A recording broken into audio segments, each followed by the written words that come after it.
Inside Story Uganda. Real source of politics. Muzee mmotoka kumunala. We, yogera mmotoka za mujere jeri. Nga balimba bazanya bokka. Nagenda namusanga ali na nkoko. Namuga munsi byakakade kange. Ne mujja kasasula. Kangende wa 3,000 1000 mmotoka zange njazi kwali. Nazikwata enkeera. 3,000 yaliwa. 3,000. Omusajja obutayambala. Musajja we wafe wa amaanyi nnyo. 1000 ate eddogo tewali wa ddogo wa mutwalo. Abalogo tebalogera sente nyingi abavunu abajanja babe bali embuzi omulogo tewali muntu mulogo asula ku mufaliso omulogo asula ku mukeeka tewambala ngatte waffe kuntekagula ko mutwe buli awo okasanga kano gemwanyi bwato kimyeeki zize kwebaza yafudde atya jajanga bwe wagamba n'okatulu yavuti nkalinga katonda oyinza okusanga abantu 10 nga bano baze kwebaza engeri gye kabaseemu 10,000 tasanga 13 ba teri mulogo yali omwogezi wa polisi ya CID mu ggwanga ASP Charles Nogambye Kwoli era Tamale akunyumira nnyo era oyiga bingi webale nnyo ndugu Charles Tine mu Tamale Mirundi ngenda kusoma katabo kane katono nnyo wali okemanja gatumalirize njagala okufuna ekigambo kyo ku kalulu akabadde mu Omoro kisobola kuvaano nga sikakonyeeko NUP was defeated. The entire opposition was defeated. There are two issues. Yes. One, when you do political science, they tell you there is no organized ruling party that can lose a by-election. Because during a general election, they scatter their resources. But during a by-election, all the devils of government converge in one place. Two, the turn-up is always poor. Abantu abasinga obungi bajja kulonda president naki. 3, opposition yakola ensobi. Yeteeka ku bintu ebiri sentimental. Olanya basemutte bamuwadde butwa. But none of these things featured prominently. Mukalulu. Why? Timao, who appeared to be neutral, Tata Wegwe Yabolira, could not come and antagonize NRM. Yet he is in Wabala. He didn't. Ekitegeeza the determining factor yali badde nti ono battamutte. There are things that would feature prominently. Ate kakati golaba kwata kalwanga babadde bakimanyi tekalwanga ajja kutabula kabamukwatireyo babalabule tini case waliyo okudda mwaka luka n'abakooba era na kino ekyokusiba Besigye ne bamusaba sente ezo is a warning to Bobi Wine ntichi nawe bwejja kyekimu ekyo ku Besigye nawe kisobola okutuuka jangu nga mumanyi ti milioni mmeka asatu and Bobi Wine is not like Kiza Besigye. Bobi Wine muto ayina okuza abaana be ayina ki n'omukyala wano Besigye kakati wano watuuse bimukutula n'omugonga si bya buli lunaku disco bya Besigye mukazi we bwali wano kati Besigye tasobola disco ati Besigye kyamusiba mbusimanye ekitali ya mmere kyamanyira dde mukazi we taliiwo kakati atenga yekyagulanyi ekirala tukiyita inoculation theory. Inoculation theory kitegeeza you prepare people for bad news. Oba muyinza okudya ekintu mu kizimba nekifuuka nomo. If all of us decide to walk on naked, oba abantu baganda tugenda kuwasiza mu makutiya tewalaba babiri nga afumbiddwa ku tractor. It ceases to be an embarrassment. Kuba sente akolaki alina kakati omwana kanu kabadde buwagizi bwa omwana wolanya ategeeza ki oba simple kyembuuza abantu okulonda omwana wolanya ne balonda owayume ne balonda omwana w'omukyala oli eyafa owekyotera ne wanu ekamuli wotangula. Yes, is inoculation theory. Meaning become used to it when it comes finally. It does not shock the public.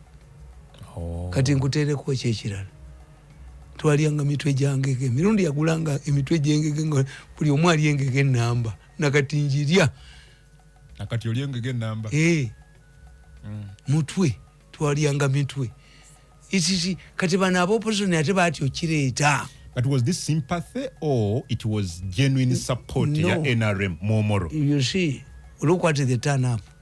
About one it depends on the rules of the game. Wagambye bacha ne bajja basatu ne bajja bameka. Rules of the game zigamba ki. Newe ayipite people like Empuga.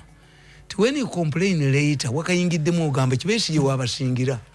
Yebesi yebiti yabirimu. Yategeera. Bano bayina okatwala oyagala tokola ki. Kakati let me tell you, if you complain nti bakakoze bwe bati kati ogenda kulekayo ogende walala mu direction endala.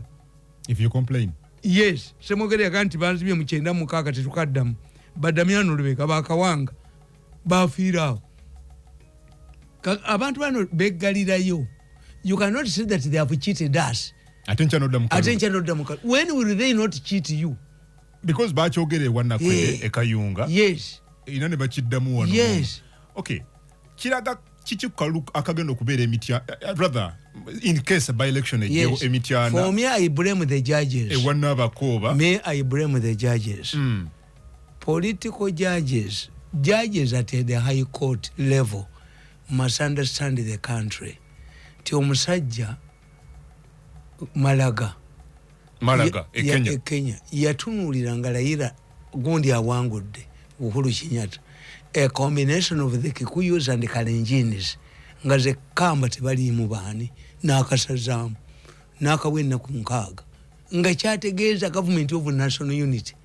But because Uhuru had the money yakaddamu, the money had created the contradiction. So why do you blame our judges here? And kyenkubuulira eventually what happened, a handshake. Nti Raila bali bamulese ludda wa nga atayina amaanyi agadisabalayo.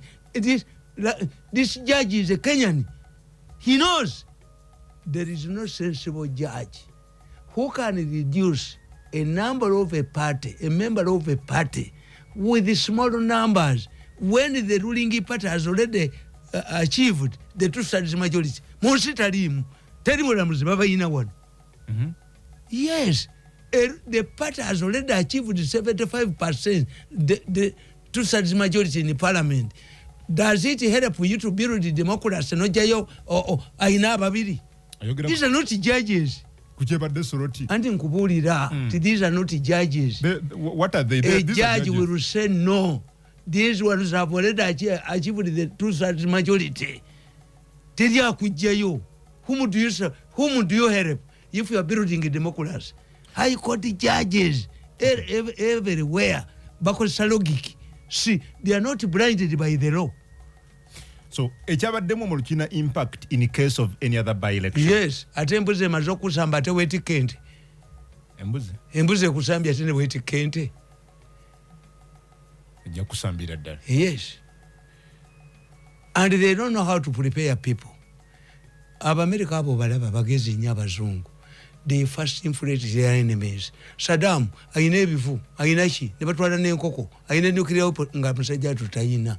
To justify emitwalo gya America 5 egy'abamanye buli kintu kyonna. America ejja okuba Iraq ng'emanyi nti bwe bantayirizayo. Agameri ne gaseeyeeya. Because they have infiltrated you. What if these people said, we are going for this by-election, but we know there is a factor in the sympathy vote. And olanya chovolaba olanya wozerangi. Nabaga nti olanya langi taberanga kona popular constituency. No, olanya wozani obanyi nti gwe olanya yasabako n'omulimu mu parliament ogwa development officer ne bagumuma. Nga benale mu bamwerabidde. Olanya has never been successful. Nga bamwerabidde nga amaze okubeera mu already. Nga bamukasuze baddusi. That's what they do. Bale bakibagenda okukozesa nga bakomyawo. The simple type.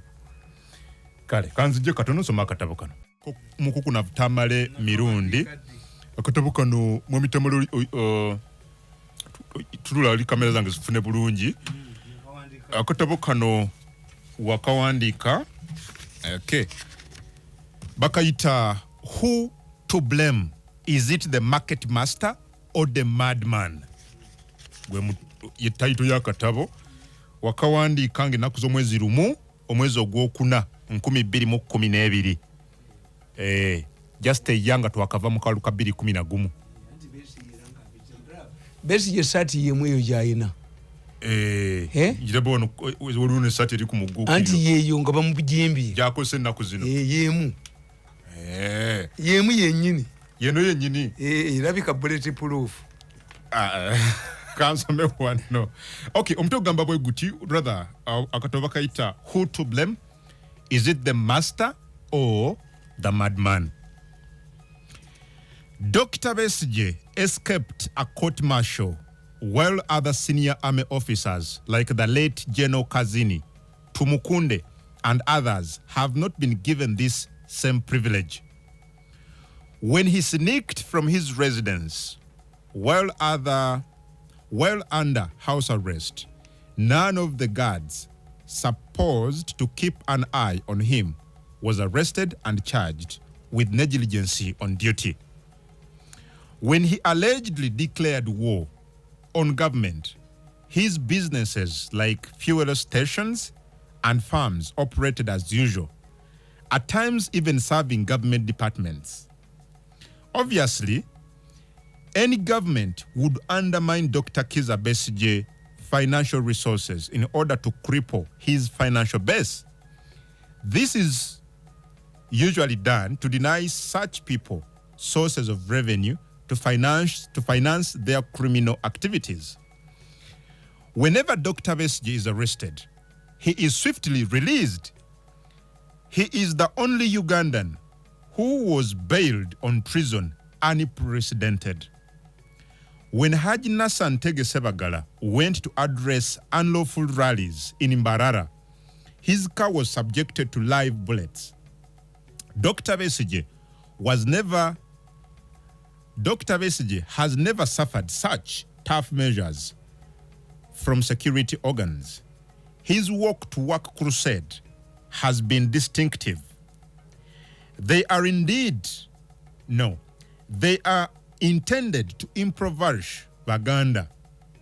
He invades markets, Kampala city center, and comes at lunchtime, forcing the Baganda women, food vendors, to throw their food on Kasasiro, which is abominable under Chiganda culture. Baganda do not throw away cooked food except the leftovers, amawolu. Dr. Besigye does not condemn corrupt people in government. He only concentrates on the president. This has led to speculation that he is financially sustained by the steering group in government. In fact, the steering group, Akakundi, wrongly believes that in order to outlive this regime and prevent the Libyan scenario, the Besigye group should grab power from Museveni and as quickly as possible, to retain what they have looted and get another chance of stealing more. Dr. Besigye does not spare national interests. For example, he and his group vigorously campaigned against Uganda's bid to host CHOGM. Secondly, he fought tooth and nail to undermine the Inter-Parliamentary Union, IPU, yet another prestigious international conference to showcase Uganda's potentials. In my introductory remarks, I mentioned that even at the opening day of IPU, Dr. Besigye came to the city center to cause mayhem.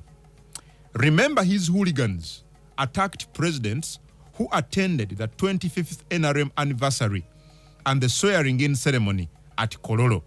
Nobody, including Dr. Kizza Besigye, was arrested in spite of the big embarrassment the country suffered.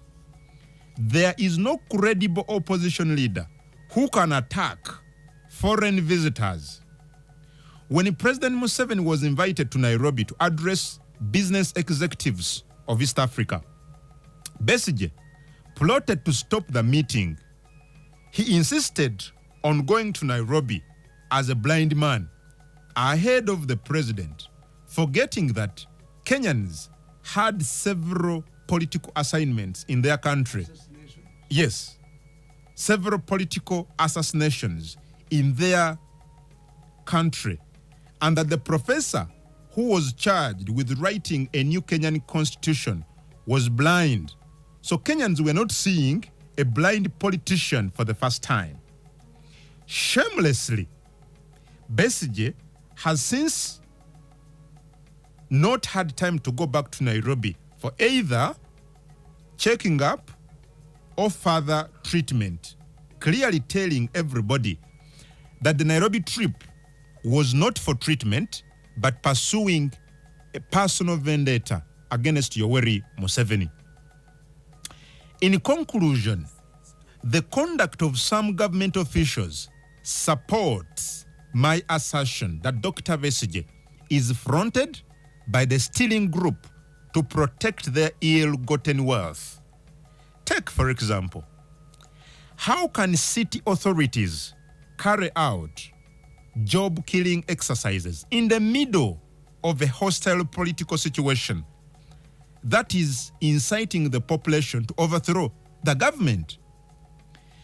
How can a housewife break a strong padlock in a village where thieves are rampantly breaking into houses and stealing property?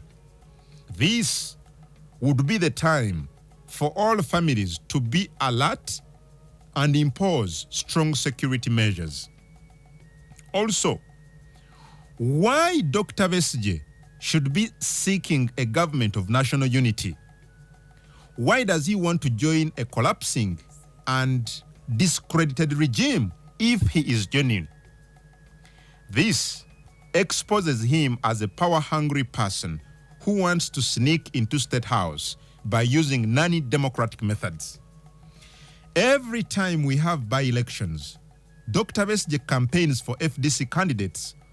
Why do they join a parliament of a collapsing regime? How can a serious businessman bring new buses into a riotous city with no links with Besigye? Secondly, I have heard international groups criticizing government and the police for harassing Dr. Besigye and his band of destroyers who undermine business, including working places, schools, markets, and kindergarten. Let me pose a question. Who is responsible for this mayhem? Is it Dr. Besigye or the government? My considered view is that the answer is simple. If a madman holding a panga invades a market on a village day and creates a stampede leading to loss of lives and property, who takes responsibility? Is it the market master or the madman? One can blame the market master for not putting in place security checks at the market entrance points. However, a fair judgment will favor the market master. Before the coming of the madman into the marketplace prevailed. Peace prevailed. Okay, it's not here. Maybe peace prevailed. It there follows that the solution would solve the buyers and the sellers to join the market master to apprehend the criminal, not to praise him. He should be held responsible for the damage, not praises. For God and my country. Katabuka mwami Tamale Mirundi. 2011 nga alumu mwezi gwa kuna 2012. Olaba Besigye bwa improve. Ye you would. Why? Abisoma. Besigye abisoma abantu bonna bampraising, bamvuma misana. Kakati Besigye abisoma. This is a new Besigye. Sioli. Besigye ataddeko emizindalo gye wa mukalakasa. Tachalumba butale tachalumba kiru lukwago ne Besigye nga tebava mu wino. Why? The strategy was, if you disrupt working places, what do? those who want to work will join Besigye to top a weak government if the government fails to contain Besigye. Okay. That was the strategy. Gendo tabule economy efe. Nga Besigye bw'omugamba nti police ekuwerekereko ng'ogende n'ejjanako mbitakkiriza ayagala mayhem. Okay. Okitegedde? Kitegedde. Ne mbagamba nti Besigye Bobi Wine ekyamuyamba ennyo nti baatunuulira Bobi Wine emiggo egimukubiddwa ne tiyagasi nga Besigye tebaabimukolako. Yes. Kakati Besigye is reinventing himself from an assumed government what? Government chi? Working for government. Molo. Kakati agenda kubeera taafu nnyo. N'okusingako luli. Kansome kubaka obudde buweddeyo. Besigye agenda kubeera taafu nnyo kuba kati alwanyisa ekyaki ate kankubuulire okumenya Besigye musajja mugezi musajja ayina emikisa yagaana ekya Gordon Brown nti awagira embabazi n'agaana mbabazi n'agwa bubi nnyo kati mukana akalwa akawedde teyajja mu by-election olabye agendayo tukiraba kyenamuwandikako nti lwaki buli kaseera akatabo yakasoma he is different from what I wrote then 2012 this is a reformed basis. Okay, kungu webali kuweereza Senior Bakali nakuwadde kwende kuba kusimu jiveeko nsobola okubeera nga nsoma baka w'abantu kungu Kawes Paul from Natet, thanks for the program kwendi ntumbudde Kizito Siraje from Masindi Kijura Rwere Bodaboda stage and kungu ask for me Mr. Tamale Mirundi amagezi amalungi agajjawa kubanga ayina bwino. Kungu, thanks for the program. I like you guys. You enlighten us so much. Long live Radio Fund 7. Eraka lyabayijukuru wa Kabalega Swale. The great. Webale. Masindi Municipality. Jambo. MM Channel. Kweni ntumbude.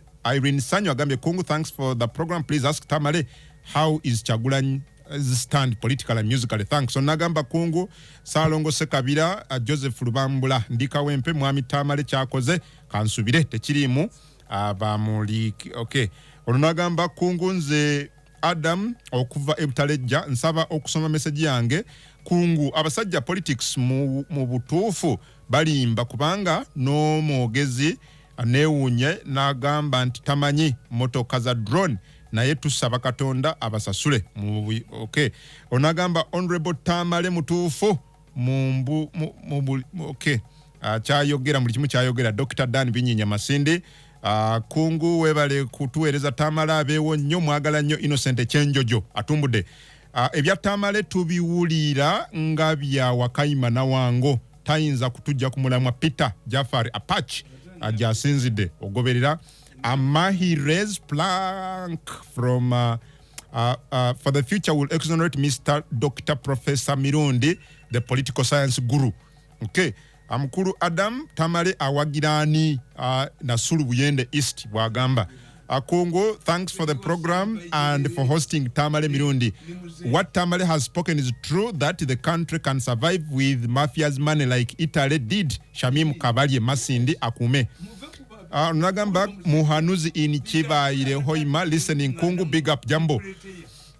Akungu nebaliza nnyo omukukunavu naye mbuuza kati omusango gwa Muhozi guyimiridde gutya nze Sam Musoga kirya ndongo webale kuweereza tiimu bavandimwe kirevu kya mwamba kwendi ntumbudde Adam Kungu ne Tamale Mirundi mwebale kutuweereza yenze tube webale tube sekandi ali Kiboga agambye kunkwetuli Senfuma webale nnyo kubeera ng'owuliriza muganda wange oli mukono Senfuma William Nzomugaga Saurembo kwendi Kungu, thanks for the services. Richex from Katugo Bwijanja Masindi Bujanga Mugaga Saurembo gambye kwoli Kungu, thanks for the program. Fena Tumbude Jambo Adam Jambo Ndugo Nze Fuba Moses Kakumiro kwendi Adam, thanks for the program and hosting Tamale.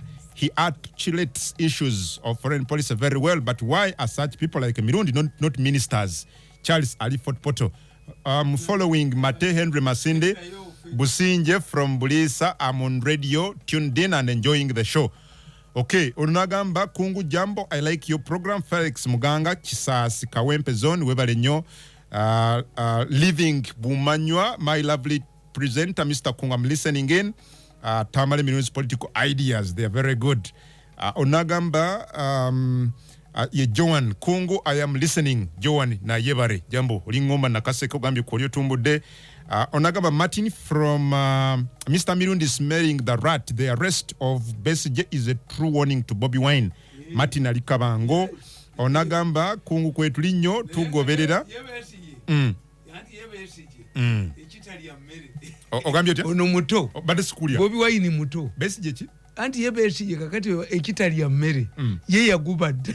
Ati ono Bobi Wine bwana agendayo n'abaana bato ekyo kibaleese kyamanyo iti Bobi Wine ajja kusigala nga activist but he's going to have troubles every day. Okay, Innocent atuganyira ku olyogoberera George Bush gambye tell Mirundi he is the last political messenger. Nani will come after him with that boldness? Salute omukukunavu. Onagamba which bookshop can I find Tamale's books? Aguyi Ironsi kwali. Onagamba Kungu kwe tulife na tutumbudde tuli mu group ya ya Gwensonga tugobera Pase Mulamba jambo Levi Eyaru nabalamwe nawo nabagenda maso n'okugoberera Stephen Dunstan Busulwa ogamba otya ndugu Salim webale kubanga nawe ko lyogoberera nabala mwina abasinzida on Smart Richard agambye koli mama wange Sanyu Hawa ne tata wange Kasimu Kaganda mutumbudde mugoberera okusinzira eri mu bitundu ebyebukuya mutumbudde Salongo Edward Majaju munamawulire n'abalala bali wano ku mikutu mbalaba Mamitamala kadde kafe kaweddeyo abantu bagebe basubulu andi kakati Bobi Wine kyayina nti party Yoweri until 5 years ne bw'okyuka n'okola otya okujjako mu mwaka gw'ogusembayo. Okay, what is going to happen nti rangozi ziri mu leadership can affect the party ne baga nti abange rangozi ziyitiridde kuba guliko omusesa teguzikira. You must know ani asesa mugundi ani asesa muki mu Kibalama avujirira ani avujirira and you must study the agreement between Kibalama ne Bobi Wine. Rita Kisarabwire Masindi webale ye Bobi Wine yali atuddeko ne ba Kibalama be yasanga n'ekibiina kyabo nga tuva kumpeo Mwami Tamale mu line 2 oba 3 ogambye Besigye kitali ya mere kiki andi nkugambye ti Besigye ye mukadde yogera onunga otula mu kamera yange eno ye kitali ya mere tebasobola ye yamanyira ndo omukazi taliiwo. Bobi Wine is young, he has to protect his Adam Kungu